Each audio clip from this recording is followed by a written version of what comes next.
रात 12 बजे का आखिरी शो भी ख़त्म हो गया था और एक एक कर सिनेमा में इकट्ठा भीड़ घर लौट गई।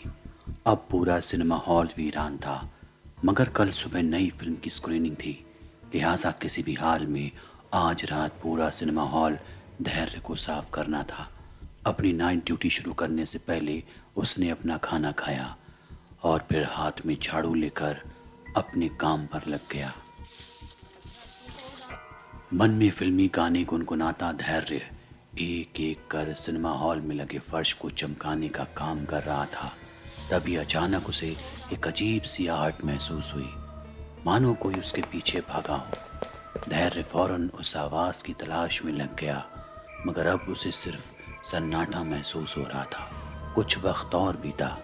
वो लगभग आधे से ज़्यादा सिनेमाघर को साफ कर चुका था और काफ़ी ज़्यादा थक भी गया था, लिहाजा अब उसकी सांस फूलने लगी। वो कोने की कुर्सी पकड़कर कुछ देर के लिए लेट गया।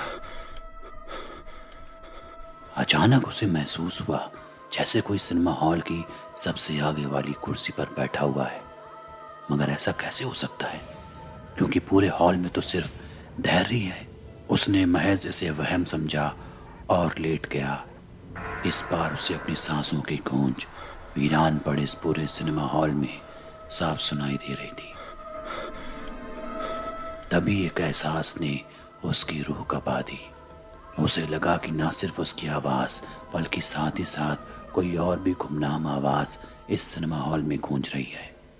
धैर्य कुछ समझ पाता इससे पहले ही उसकी नज़र एक बार फिर सामने मौजूद सिनेमा हॉल की उस आगे वाली कुर्सी पर पड़ी, जहां अब एक औरत के बाल लटकते दिख रहे थे। धैर्य ने एक दो बार अपनी आंखें मसली और एक नज़र उसे फिर देखने की कोशिश की, मगर अब भी वो औरत जस की तस वहीं बैठी थी। ये देख धैर्य चिल्लाए, अरे कौन है वहां? सिनेमा हॉल बंद हो चुका है, तुम अभी तक यहीं हो, भागो यहाँ से। धैर्य के इस गुस्से भरे लहजे का भी उसने कोई जवाब नहीं दिया। वो बस एक टक उस सिनेमा स्क्रीन को गोरे जा रही थी। धैर्य को थोड़ा डर लगा तो वो उस औरत की शिनाख्त के लिए धीरे धीरे उसके करीब जाने लगा, मगर अभी वो उससे चंद कदमों के फासले पर ही था कि अचानक सिनेमा की स्क्रीन चालू हो गई। पूरा सिनेमा हॉल अचानक से जगमगा उठा, मगर वो औरत वहां से गायब थी। धैर्य को समझ नहीं आ रहा था कि उसके साथ क्या हो रहा है। उसने सोचा कि भले ही कल मालिक उसे नौकरी से निकाल दे, मगर उसे अब यहाँ एक और मिनट नहीं रुकना चाहिए। और इसी ख्याल से वो पलटने ही वाला था कि तभी उसे सिनेमा स्क्रीन पर एक भयानक तस्वीर दिखी। एक औरत की तस्वीर जिसका जिस्म हर जगह से कटा चटा था और उसके मुंह से बहता खून स्क्रीन से निकलकर फर्श पर पसरने लगा था। धैर्य देख पूरी तरह घबरा गया और सिनेमा हॉल से भागने के लिए जैसे ही पलटा, वही स्क्रीन वाली औरत उसके सामने खड़ी थी। धैर्य ये देख पूरी तरह चिल्लाया और अपनी जान बचाने के लिए एग्जिट गेट की तरफ भागा, मगर जैसे ही वो वहां पहुंचा, उस तरफ से अचानक वही औरत उसके सामने आ गई और चीखी। उसकी चीख ने धैर्य को इस कदर खौफ में ढकेल दिया कि मौके पर ही उसकी हार्ट अटैक से मौत हो गई।